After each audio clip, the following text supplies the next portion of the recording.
J'ai rencontré personnellement le Seigneur en 1994 dans ma chambre quand il m'est apparu. Et directement, j'ai été dirigé par son esprit pour me faire former dans une école biblique au Cameroun, à Douala, appelée Bible Training Center. Après avoir passé 2 ans dans cette école biblique, l'année qui a suivi, c'est-à-dire en 1996, j'ai été reçu comme vice-directeur et administrateur de cette école biblique.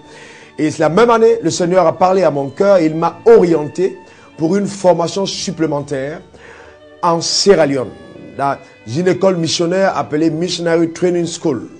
Au retour de cette école, après que le Seigneur ait parlé à mon cœur concernant le mandat qui reposait sur ma vie à le servir dans les nations, j'ai donc dû trouver la possibilité de pouvoir rester au Cameroun et préparer cette mission que le Seigneur m'avait confiée. Et c'est donc pendant cette période que j'habitais exactement dans les conditions que vous voyez. Au retour de ma formation, j'étais donc responsable de mission à Discipline the Nation Ministries, dirigé par le révérend Al-Rahman. Je me préparais activement à venir en Côte d'Ivoire, accomplir le mandat que Dieu m'avait assigné.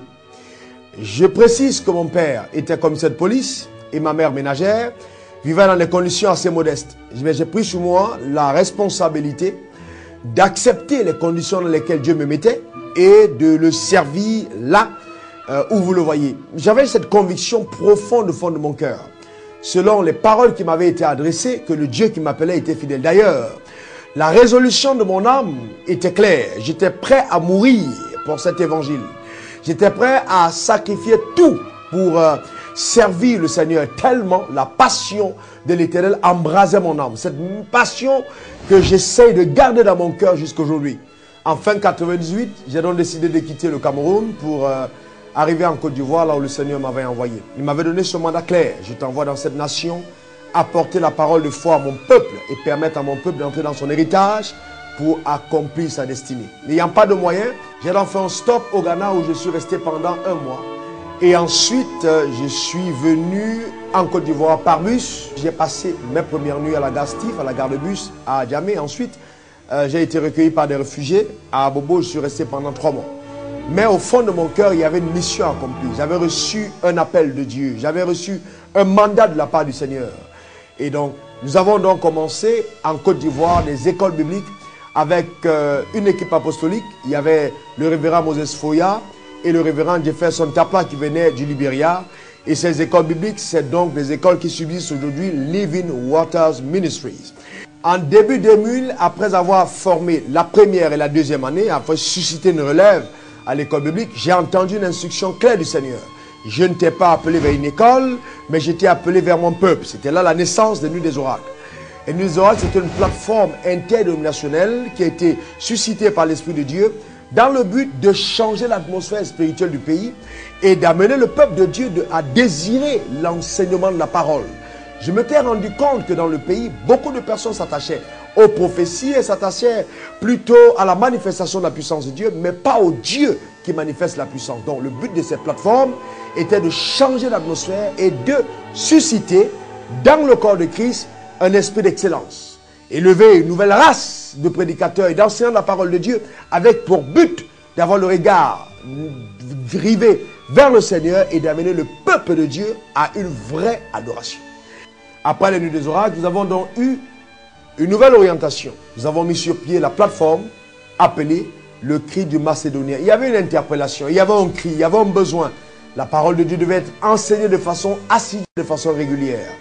Et donc plus tard, le Seigneur m'a orienté à mettre sur pied une église locale, le temple de la foi.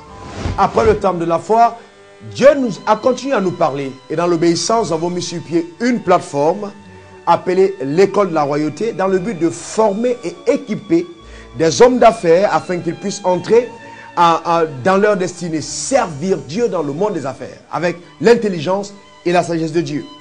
Donc, nous avons progressé aussi avec la plateforme intitulée Opération Parole et Pain. Le but, sillonner la Côte d'Ivoire avec la parole et le pain, faire du social. Nous croyons que Dieu nous a bénis pour être une bénédiction. Il a dit à Abraham, je te bénirai, je rendrai ton nom grand, je ferai de toi une source de bénédiction. Donc, Tout ce que Dieu place entre nos mains, c'est vraiment afin que nous puissions redistribuer, permettre au maximum de personnes d'être impactées par sa parole et par l'assistance. Car la vraie religion consiste véritablement aussi à assister les personnes démunies, les personnes malades, visiter les prisonniers. Nous sommes actifs, nous le faisons vraiment avec passion. Et nous voyons la véritable transformation de Dieu à cet égard. Voilà donc comment est-ce que nous avons progressé.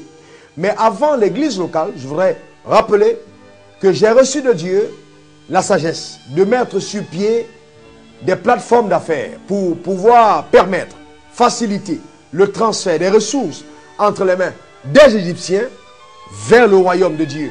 Et c'est comme ça donc que Dieu m'a donné la double casquette de sacrificateur et ensuite de roi, dans lesquels j'opère jusqu'aujourd'hui.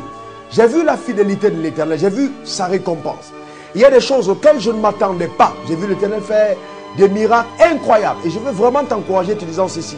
Si Dieu t'a appelé à le servir, sers-le d'un cœur sincère. Je ne crois pas qu'à cette étape de ma vie, j'ai déjà accompli ma course. Mais je veux quand même m'arrêter pour dire que Dieu a été extrêmement fidèle.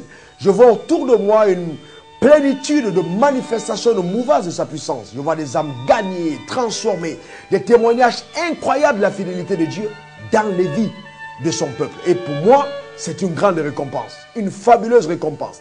Mais plusieurs personnes regardent aujourd'hui simplement aux résultats, aux voitures, aux maisons. Mais je vais vous dire une chose, ces choses, c'est une gloire passagère. La chose la plus importante, c'est la transformation des cœurs. C'est le fait d'être un adorateur pour Dieu. C'est le fait de marcher avec lui. Mais je veux rappeler ceci. La Bible dit, celui qui aura quitté son père, sa mère, ses terres, ses frères, pour moi, de recevoir dans ce siècle des frères, des pères, des mères, mais aussi dans le siècle à venir, la vie éternelle. Donc, il y a quelque chose de fabuleux que de répondre à l'appel de Dieu. Dieu est un Dieu extrêmement fidèle. Je t'encourage. Quels que soient les défis que tu traverses aujourd'hui, la localisation actuelle ne va pas déterminer ta destination finale. Nous sommes engagés dans une vocation céleste. Celui qui nous a appelés est fidèle. Il ne nous abandonnera pas. Ayons nos cœurs rivés sur lui. Ne prenons pas des raccourcis. Demeurons dans l'intégrité. Il saura nous amener à voir des choses que nous n'avons pas imaginées. Et il dit dans sa parole qu'il prend l'indigent dans la boue pour le faire asseoir à la table des rois. Donc notre Dieu est capable de le faire.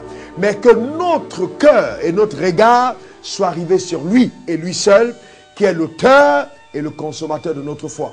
Le monde est rempli de trop de mauvaises choses. Mais je t'encourage, donne ton cœur au Seigneur, reste avec lui. Quel que soit ce qu'il t'appelle à faire, fais-le avec passion. Fais-le avec dévotion et tu verras la manifestation de sa fidélité à ton égard. Je sais que j'ai survolé certaines étapes. C'est la raison pour laquelle je prépare ce livre-là qui paraîtra bientôt, où on aura des détails. Comment est-ce que ça a été possible d'arriver à cette dimension? Il y aura toutes les explications. Mais pour le moment, je voudrais t'encourager. Que Dieu te bénisse.